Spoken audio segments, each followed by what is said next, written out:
ईश्वर अच्छा ही करता है। अकबर बीरबल की कहानी। बीरबल एक ईमानदार तथा धर्मप्रिय व्यक्ति था। वह प्रतिदिन ईश्वर की आराधना बिना नागा किया करता था। इससे उसे नैतिक व मानसिक बल प्राप्त होता था। वह अक्सर कहा करता था कि ईश्वर जो कुछ भी करता है मनुष्य के भले के लिए ही करता है। कभी कभी हमें ऐसा लगता है कि ईश्वर हम पर कृपा दृष्टि नहीं रखता, लेकिन ऐसा होता नहीं। कभी कभी तो उसके वरदान को भी लोग शाप समझने की भूल कर बैठते हैं।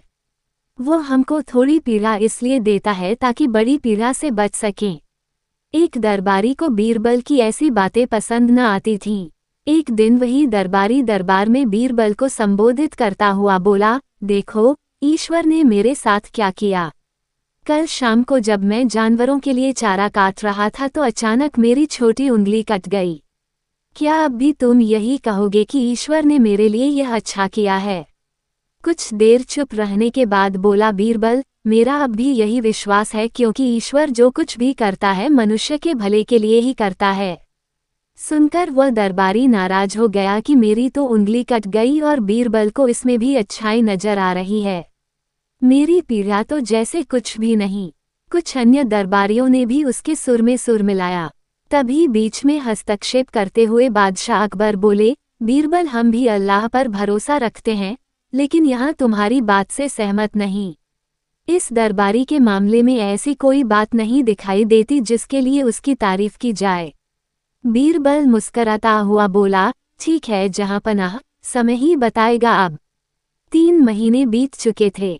वह दरबारी, जिसकी उंगली कट गई थी, घने जंगल में शिकार खेलने निकला हुआ था। एक हिरन का पीछा करते वह भटककर आदिवासियों के हाथों में जा पड़ा। वे आदिवासी अपने देवता को प्रसन्न करने के लिए मानव बलि में विश्वास रखते थे। अतः वे उस दरबारी को पकड़कर मंदिर में ले गए, बलि चढ़ाने के लिए। लेकिन जब पुजारी ने उसके शरीर का निरीक्षण किया तो हाथ की एक उंगली कम पाई।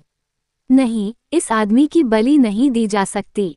मंदिर का पुजारी बोला, यदि 9 उंगलियों वाले इस आदमी को बलि चढ़ा दिया गया तो हमारे देवता बजाय प्रसन्न होने के क्रोधित हो जाएंगे।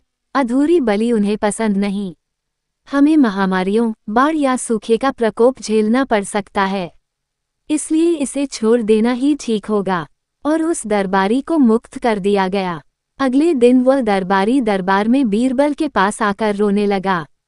तभी बादशाह भी दरबार में आ पहुंचे और उस दरबारी को बीरबल के सामने रोता देखकर हैरान रह गए।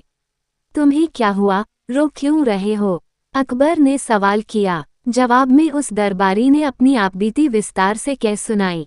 वह बोला, अब मुझे विश्वास हो गया है कि ईश्वर जो कुछ भी करता है मनुष्य के भले के लिए ही करता है। यदि मेरी उंगली न कटी होती तो निश्चित ही आदिवासी मेरी बलि चढ़ा देते। इसलिए मैं रो रहा हूँ, लेकिन ये आंसू खुशी के हैं। मैं खुश हूँ क्योंकि मैं जिंदा हूँ। बीरबल के ईश्वर पर विश्वास को संदेह की दृष्टि से देखना मेरी भूल थी। अकबर ने मंद मंद मुस्कराते हुए दरबारियों की ओर देखा, जो सिर झुकाए चुपचाप खड़े थे।